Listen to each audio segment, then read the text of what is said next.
This is Joe Kopsik, Marketing Director of the Cook County, Illinois Libertarian Party. I wanted to address some of the arguments that have been going on in our party about whether socialists and other leftists, Democrats, anyone, collectivists, so-called, should be welcome into our party. I want to go on the record and say that I think that individualism and collectivism are reconcilable. I think that collectives and cooperatives, society can be entered into on voluntary terms. We just have to think about how we can do that. And that is what the Libertarian Party is about, having peaceful, rational discussions about how we can do that. See, it's not a party of hermits. We're all getting together. We're democratically electing our officers and our candidates, and we do that according to majority vote. So some things we naturally should admit can be done through majority vote without violating anyone's freedoms. So let's have that conversation. Let's have it without banning people. Caryn Ann Harlos of the Radical Caucus of the Libertarian Party made a post last summer and tagged it again recently, saying that talk of the libertarian socialism within the Facebook group Libertarian Party USA Unofficial should be limited, and that she says that libertarian socialism rejects private property rights, which she and others feel are indispensable to the libertarian conception of rights. She openly rejects the inclusion of socialists in the party and insists upon that Facebook group's right to ban libertarian socialist members if they post socialist propaganda, so-called. I, for one, believe, and everyone in the Libertarian Socialist Caucus of the Libertarian Party, believe that this is McCarthyist, red-baiting, red scare propaganda. So they're accusing us of propaganda, but that's what they're doing. You see, the illegal wars the unconstitutional wars without congressional popular approval that America is engaged in, dozens and dozens of them over its history, it is very often targeted countries that tried socialism, or even if it didn't get all the way to socialism, they were just trying to have democratic elections. Maybe they weren't even left-wing, maybe they were nationalist and we just called them socialists. Maybe they're trying to nationalize their oil reserves, which nationalist countries and communist countries do. So we have democratic elections in America, yet if some other country wants to elect a socialist government, we have to sabotage them, bomb them, intervene in their countries. So this idea that they're communists trying to infiltrate, socialists trying to infiltrate the Libertarian Party, this is almost giving in to the same kind of anti-Russian propaganda that the Democrats are pushing these days, and which Joe McCarthy pushed in the 60s as a Republican. So, Russia is corrupt. The United States is also corrupt and meddles in elections. Russia is not communist. There's a lot of people, Democrats, Republicans, even libertarians, who think Russia is communist. It's not communist anymore. You could argue that it's collectivist. That would be a stupid argument. I don't want to go down that road. Putin was in the KGB, but at a time when the Soviet Union was into glasnost and perestroika, opening and market liberalization by then. Putin's not a left-winger. He's a billionaire. He's a center-right nationalist populist whose country has billionaire private owners in it. Venezuela also has private owners in it, so they're not fully socialist either. Russia and Ukraine are not our enemies. Venezuela is not the enemy. Communism is not the enemy. Our enemy is the state. Our enemy is violations of the non-aggression principle, tyrants. Our enemies are the Democrats and Republicans who keep getting us involved in these wars. And I'll even criticize Rand Paul for being willing to get involved in Ukraine and also Syria. But we need to focus on what we can control, our own government here at home.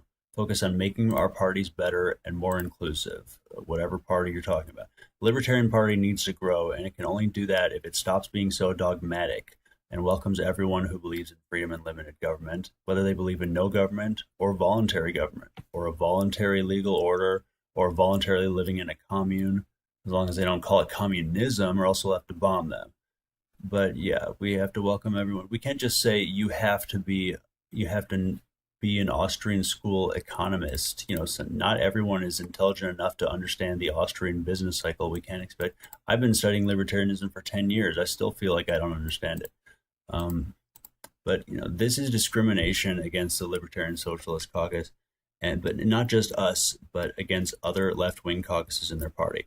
In the Libertarian Party, there's almost 40 of them total, 40 caucuses in the party, but there's at least 13 that are very left-wing leaning, and the other 13 are centrist. There's another 10 or so that are right. Anarchist Caucus, Audacious Caucus, Geo-Libertarians, Libertarians for Peace, Out for Liberty and Outright Libertarians, Povertarian Caucus, Radical Caucus, which interestingly Caryn Ann Harlos is a part of. There's the Rent is Too Damn High caucus, the Sex caucus, the Socially Tolerant caucus, there's the Working Class caucus, and there's also a syncretic third way caucus dedicated to the belief that capitalism and socialism can be reconciled, like I've been saying since I first was a libertarian.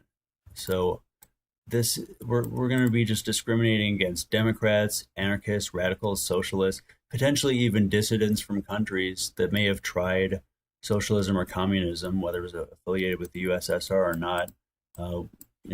We don't know if there are people coming into this country like, hey, I like free markets, but something, maybe my home country, maybe they came from China, where Deng Xiaoping had market socialism, where it was an integration. They introduced markets into the country, but they did it in a collectivized way where they made sure that the home country kind of benefits from it. It's like everyone is saying China's stealing IP. It's like they just don't want to obey the law of the country that they want to set up their business up in, and they'll feel free to lecture other people about not obeying the law, marijuana, or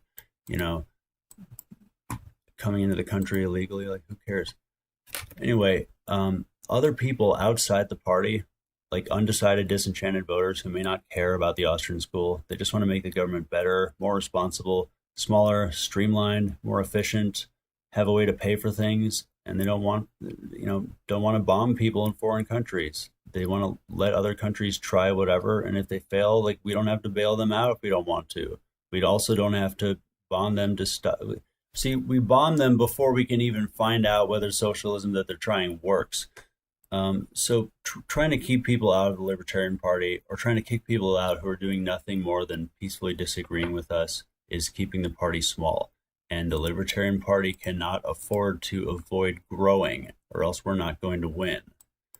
The Libertarian Party also, our platform is not immune from collectivism or things you could describe as socialism. We use majority voting to elect our officers and candidates. The fair tax that Gary Johnson endorsed in 2016 is arguably redistribution, because it gives a preliminary rebate to people at the beginning of the year for the 23, to offset the 23% national sales tax that they will pay throughout the year. Also, Austrian school is not the official economic school or school of thought of the Libertarian Party or economic system. It is free markets. It used to be capitalism, but it should be free markets. There's plenty of people who love Friedrich Hayek, who is kind of a little more public choice school oriented, and Milton Friedman, who is more Chicago school.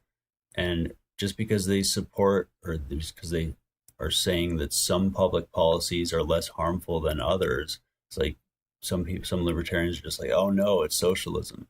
Having public policy is not evil, and mixed economies are not the devil. We didn't bomb Alaska or Norway for trying to nationalize their oil profits or reserves. Why did we bomb Venezuela and Libya for doing the same thing? Oh, because they're not white. I forgot. So we're libertarians. We're not hermits. If anything, mutualism is a better economic system than either capitalism or socialism to inform libertarian economic thought.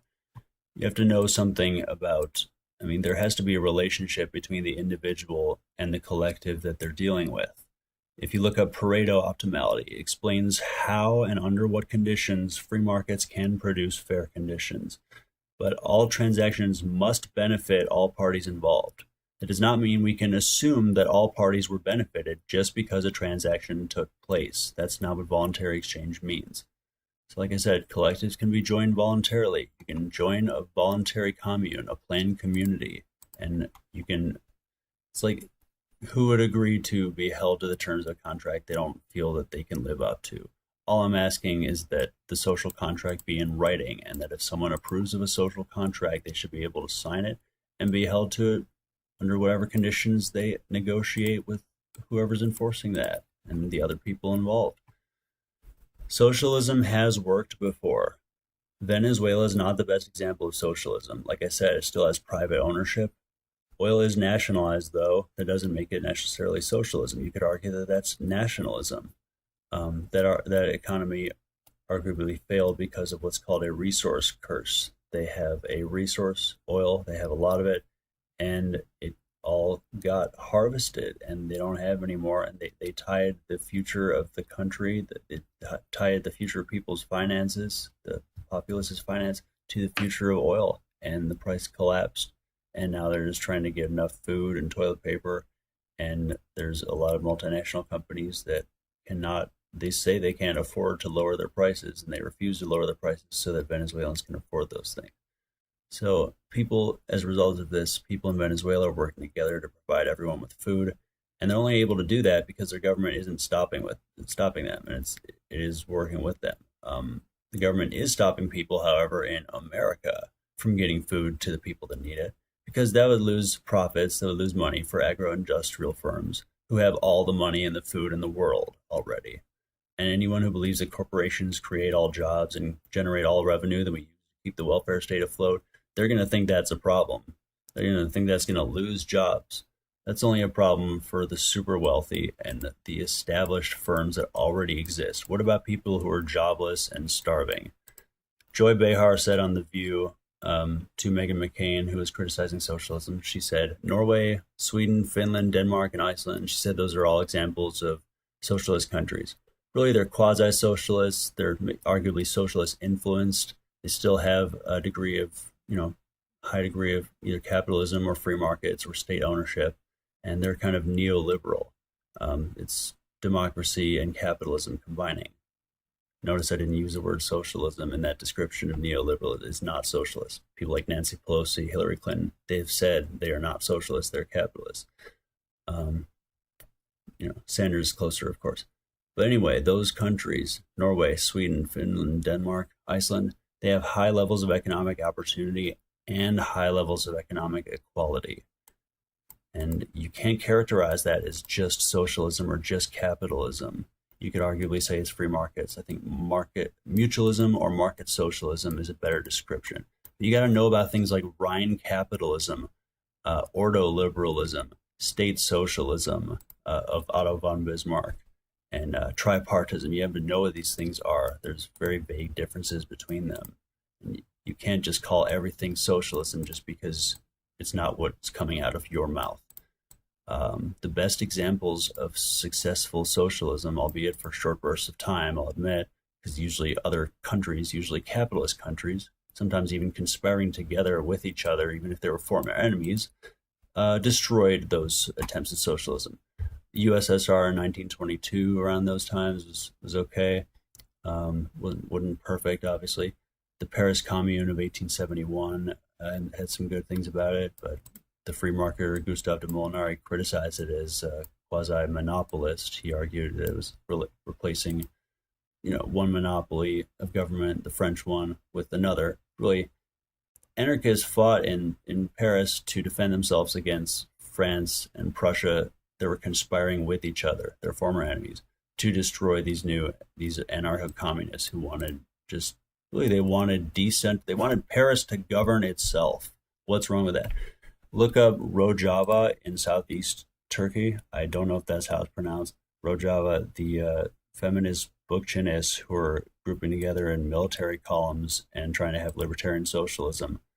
And then there's Catalonia and Mondragon in Spain, the Mondragon Cooperative Corporation. They have varying levels of hierarchy in their different branches, but they are active all over the world.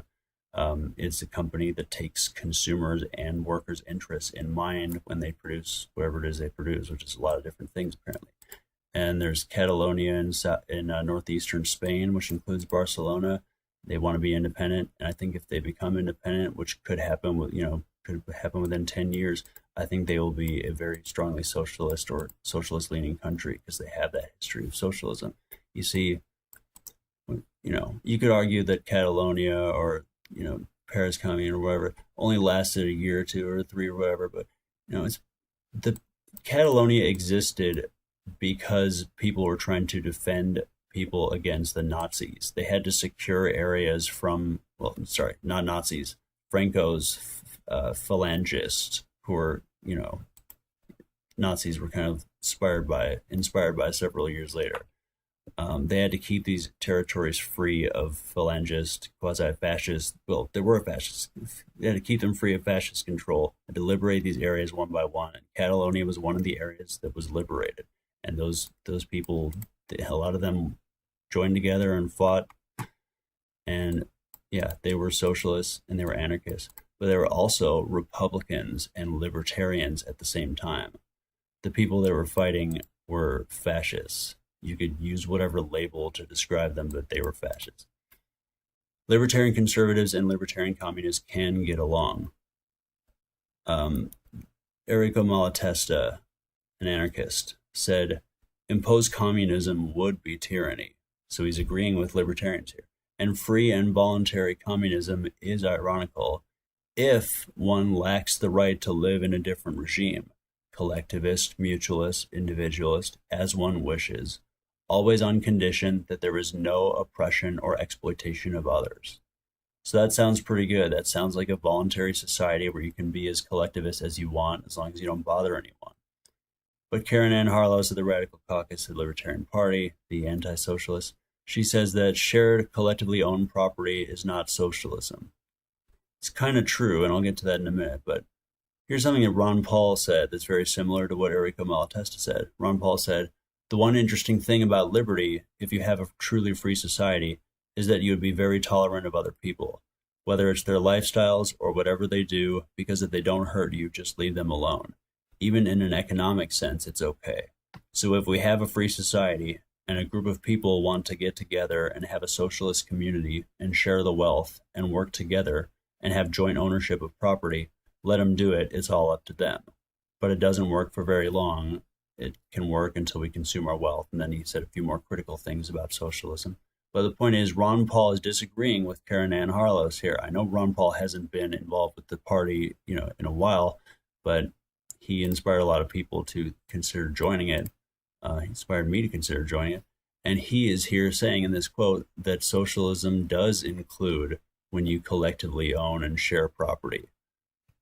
So I see people like Ron Paul and Andrew Napolitano, they have said, I wouldn't say, like they have said this, I wouldn't say I'm not an anarchist. They have said that anarchism is fine. In some cases, many libertarians believe that anarchism is the conclusion of libertarianism, that if you really think about it, there's nothing that we can't do if we wanted to among the set of things that the state traditionally does. We can have markets and cooperatives and nonprofits, maybe for-profit. They don't all have to be for-profit.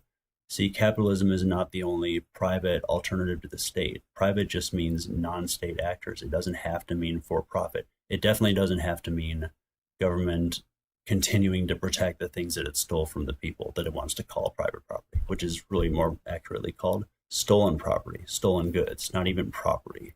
It's evidence at this point. It should be in the hands of police if we could trust them. So Ron Paul admits that a welfare state allows us to consume our wealth and doesn't work. But he is saying that voluntary socialism can work, and he's saying that collective ownership of property counts as that. But Harlos is disagreeing.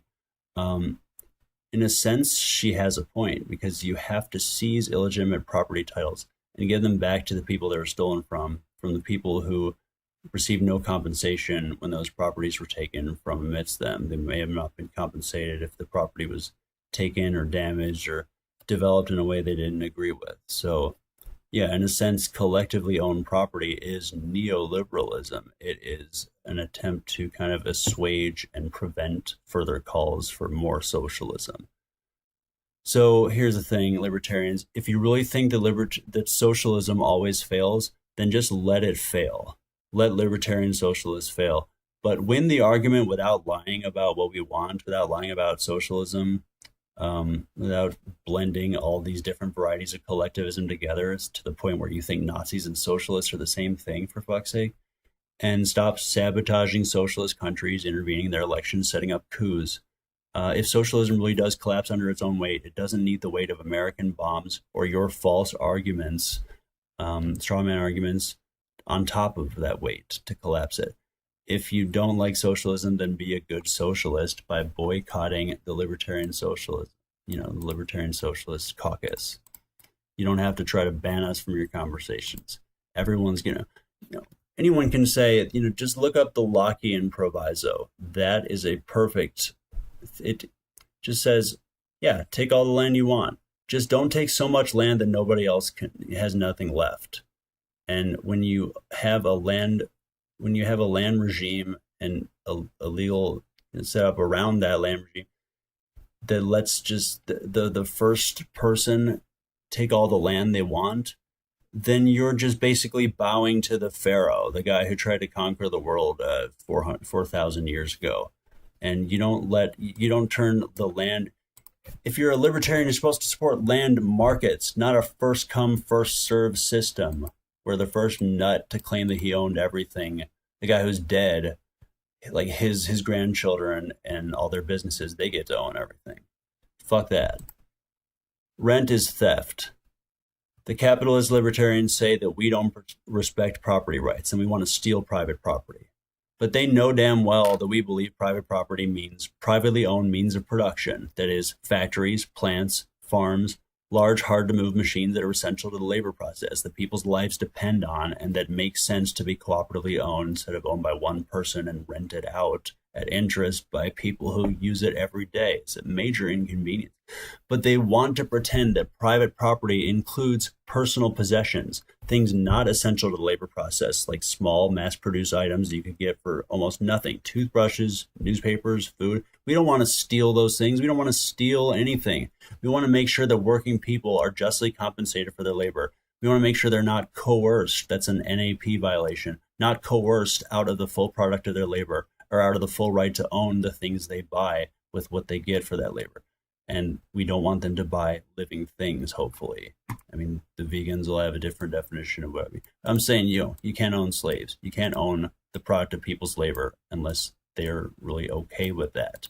And, it's not necessarily not fraud when they agree to that. People are pressured into making that so-called, they're assenting, they're not consenting. Look up assent, A-S-S-E-N-T. It's not the same as consent. It's giving up struggle. That's not consent.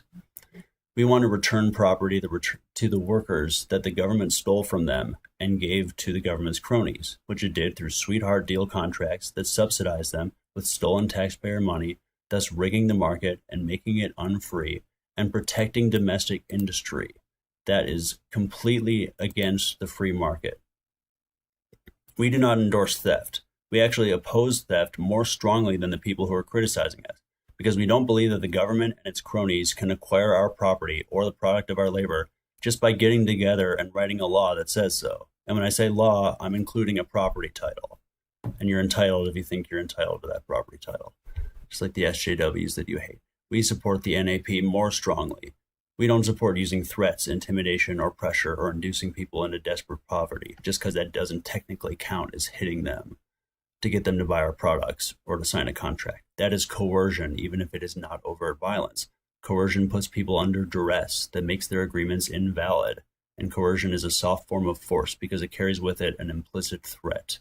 Those are the conditions under which people accept jobs and buy products. Sometimes. Many times. This is irresponsible property claim worship, the capitalist idea of land ownership. It is not property rights. It involves no responsibility to the community, no responsibility to land, nature, earth, or wildlife, no responsibility to the people who might want to buy that land after you die. We are not saying that you didn't build that like Obama is. We are saying you do not own all of the things you think you own. Michael Badnarik said that. He was the Libertarian presidential candidate in 2004. You do not own your car or your house. There is a share that the government has in that. We want you to own your car and your house fully.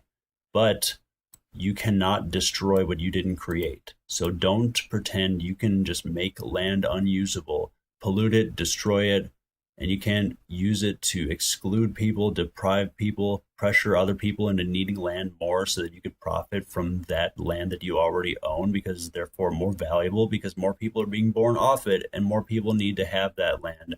And so you benefit. See, the land market is being unfairly subsidized. So don't destroy what you don't create and don't make land unusable because you have no way to. you have no way to offset that. At some point, you might die, and you can't undo all the damage that you might have done to your property. You can you can build a house and dismantle it all you want. But if you burn it, that affects other people's ability to breathe clean air, and you have to do something to offset that, whether it's carbon offsets or paying taxes or paying rent to the community for the space, the common space that you occupy, which is now paid for. The community now pays the police to help you exclude people from it when it was formerly could have been accessed by anyone before you got there.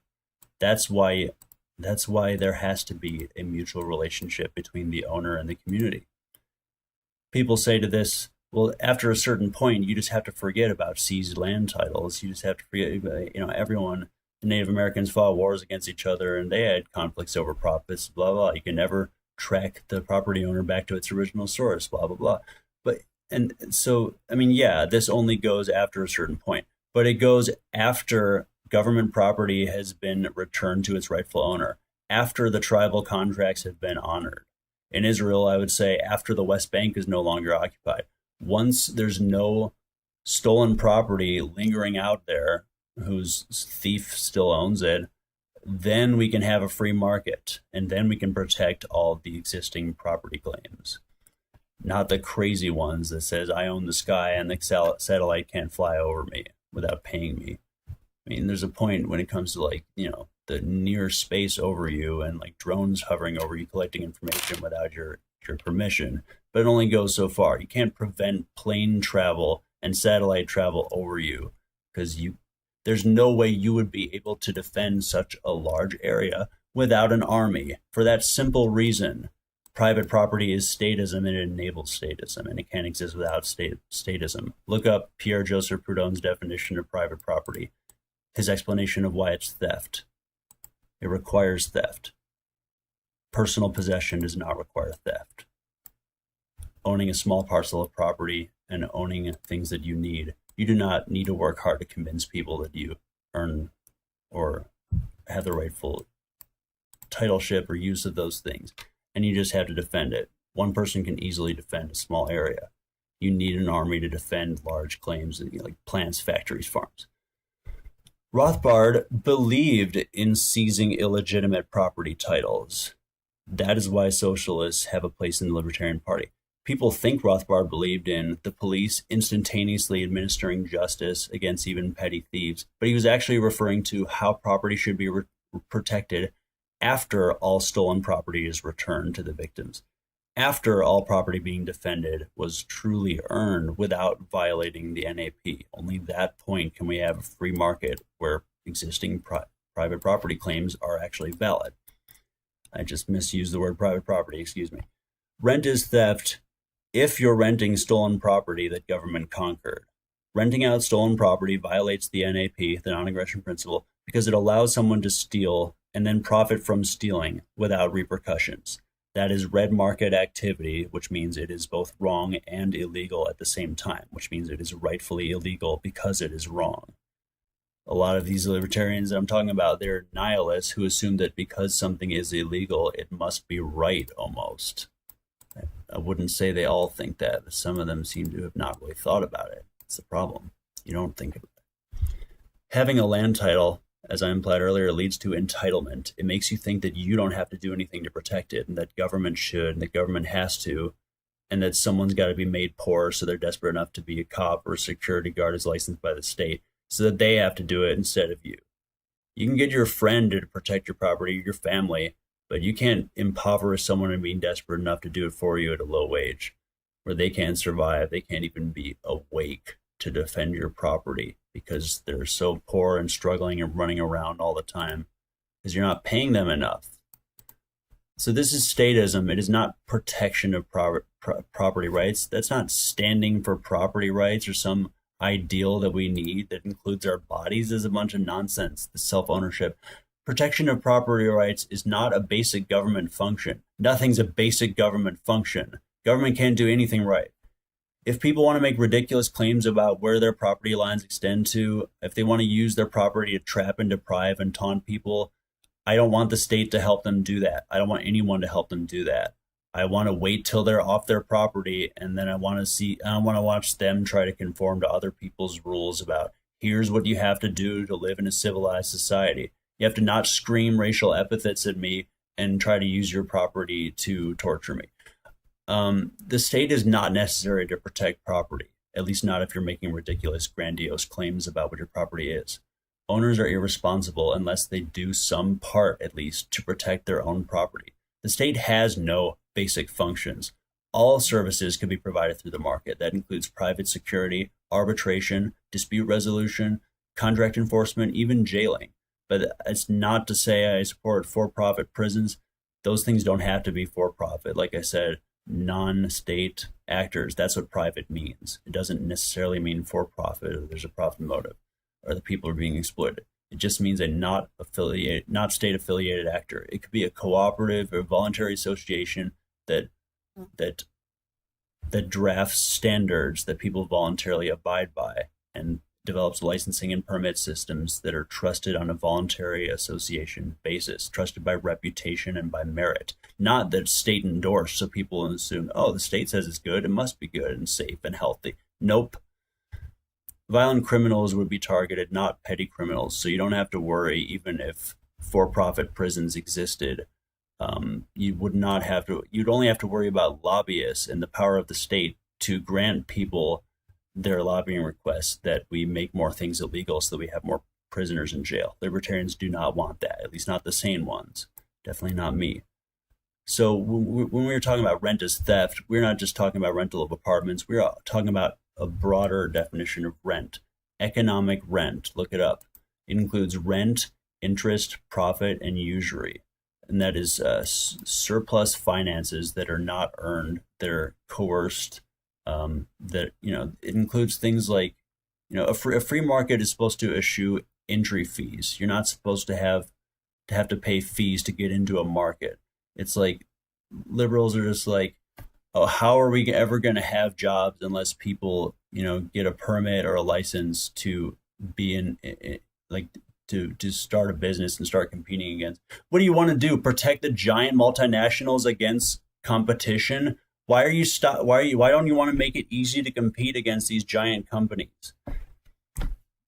The market is rigged with speculation and land. Okay. Libertarians should be against rigging any market. Land should be no exception. And when you determine property value based on people's houses instead of the land value beneath it, you end up targeting, the renter or the house owner for a tax or a rent that they shouldn't be paying. And also when the government owns a bunch of land that it shouldn't be owning, like unconstitutionally, like all the land out west, like a third of the land in the whole country almost, at least out west, they're only supposed to be in Washington, D.C. They own all this land. That is going to reduce the amount of land that's available in the market for people, communities, companies, cooperatives, like whatever the hell, whoever wants to buy it. That's going to reduce the amount of land available in the market to be bought because the government is hoarding all of it because they want to profit from land speculation. All politics is even about land speculation. What's politics about? Improving the community so that people want to move there so you can have more economic product. At least that's what it's about right now. It's not about protecting. It should be about protecting individual rights. No one gives a shit. It's about drawing people and resources to a place. That's what, it's because it's all based around subsidizing your own domestic economy and rigging the market to get people to come here. And then the ability of the state to continue stealing people's income into the future forever and force them or coerce them into working for some company or buying their product that's already well, established and subsidized. The state's ability to coerce them into doing that forever, that's what keeps capitalism going. That's what keeps profit going. That's what keeps the expectation that profits will continue going. And that's what keeps these lobbyists saying that they have a right to be compensated with taxpayer money when a foreign government says you can no longer set up your business here, or you need to start obeying these regulations if you want to continue to do it. But we don't have to obey foreign laws. We just have to obey all the American laws, right? Other laws don't matter. International law doesn't matter. UN's never right. Oh, yeah. Get some nuance. The UN's right sometimes. It's wrong a lot too. Property argument is silly that these capitalists are making. What do you think strong property rights sounds like to someone with no money? Poor people, minorities, working class people, people struggling, homeless people, people who can't get consistent jobs. Protecting all of their property will most likely barely help them at all. So you have to think about how this sounds to the left. We've spent 10 years engaging in outreach to the right with little to no outreach to the left because we're so afraid of collectivism. I'm not. Libertarians are well known as not liking public sector unions. That's understandable. Police unions, nobody likes them. Progressives don't like them. It's well known. Public sector unions being empowered, it can grow government. It can help teachers sometimes, yeah, but it usually results in growing government. And of course, we don't want government propaganda to be taught in public schools. So that's a risk we're willing to take. But a lot of libertarians say, I don't like public sector unions, but I'm okay with private sector unions. Well, here's what you don't realize. A lot of libertarians don't realize there are federal labor laws, like the Taft-Hartley Act, especially, which limits the ability of private sector unions to engage in boycotts, strikes, and other activities which are or would be perfectly voluntary as long as the government doesn't force them to seek government approval and to run in a certain way. We can and should repeal these laws, and we need to have advancement in private sector labor unions, and we can do that without risking the growth of government that comes when we focus too much on empowering public sector unions. So there are unions we can support, and leftists need to realize that about us, and we need to not be ashamed to admit when there is a union doing something that we like. And unions need to be able to work with each other, with cooperatives, with socially oriented, consumer-oriented, cooperatively oriented enterprises, cooperative business alliances, independent business alliances. This is what's called syndicalism. If you really have a free market, then free market cooperatives and cooperative private property, cooperative property owners should be able to work together all they want, as long as it's not with officially state-sanctioned organizations. That's perfectly compatible with libertarian. I said compatible, but I meant compatible. It's maybe a Freudian slip. Anyway, join our party, haha. Help us come in, leftists, and outnumber the alt-right. I did it again. We still run on majority voting. You don't even have to vote for our candidates. Just come to the convention, pay to get in, try to influence the vote. Influence the votes at the meetings. Become an SOC rep. If you don't like what the libertarian capitalists are saying, run for office as a libertarian socialist of the Libertarian Party. Join any one of those caucuses, Libsos caucus, Audacious, Radical, any one of those things. The Working Class Caucus, Geo-Libertarians, there's plenty of leftist-oriented caucuses, and there's plenty of overlap with the Democrats. There's, the Geo-Libertarian Caucus of the Libertarian Party. There's also the Democratic Freedom Caucus and the Democratic Party, and they both endorse geo-libertarianism, a combination of Henry George's economic philosophy and libertarianism. And I feel that George's economic philosophy is really the conclusion of a lot of libertarian thought if you really apply it to things like welfare and nature and land property ownership. So there is space for right libertarians and left libertarians to get along. Karl Marx actually said, the free development of each is the condition for the free development of all.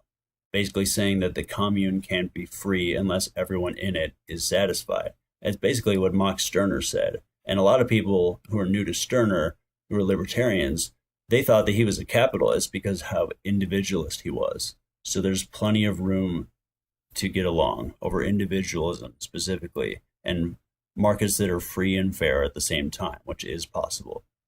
Libertarian socialists, libertarian Marxists, libertarian communists and Bookchinists, and the libertarian socialist types who favor like participatory economics. They're not very, pro-free market, but they believe that it's possible to transition from a free market system into a decentralized, could be a federation or a confederation of, polycentric law practicing, like who the hell knows? Like, all libertarians support decentralization. If you support decentralization, you shouldn't just support states' rights. You need to support municipal and county home rule. You need to consider things like bioregionalism. And, Murray Rothbard endorsed secession down, or maybe it was Mies, maybe it was both, endorse secession down to the individual neighborhood. Like, what about, your house? Like, learn about how in Belgium and the Netherlands on the border between those two countries, there was a town that was split in two. The king's decree that everyone with their doors on this or that street would be part of this country and everyone else would be part of that country. It resulted in this really screwed up map, a lot of conclaves and exclaves, and it was just in this really tiny neighborhood. Alternative political arrangements are possible. We just need to try them. When I was living in my dad's house, I lived at the intersection of 3 different towns. I received trash services from one place, library services from another, and police from another. And just look up panarchy. Libertarianism and libertarian socialism are reconcilable. Back before 1980, Libertarian Party was established in 1971. Between that and 1980, when the Koch brothers started getting involved, and David Koch was our VP nominee in 1980 after paying $1 million for that nomination. Here's the thing: we just let in all these people who just have money, and that's not what freedom's about. It's not about who has money, who has all the USD, and Bitcoin's a scam. But anyway, we need to get Bookchinists, libertarian communists. Murray Bookchin talked to the Libertarian Party back in the 70s. We need to get left-wing Bookchinists, and we need to get agorists like Samuel E. Konkin III. I mean, he's deceased, but people who follow his school of thought, people who understand private law, people like Wally Conger, who noticed the similarities between Marxist thought and Konkin's ideas. Just read about Karl Hess. There's plenty of room to get along. And we need to stop pretending that we can't accept leftists and Democrats and socialists just because they're supposedly collectivists. Well, if we can't accept socialists and Nazis are socialists, then we would logically need to purge the alt-right from the Libertarian Party, correct? Thank you.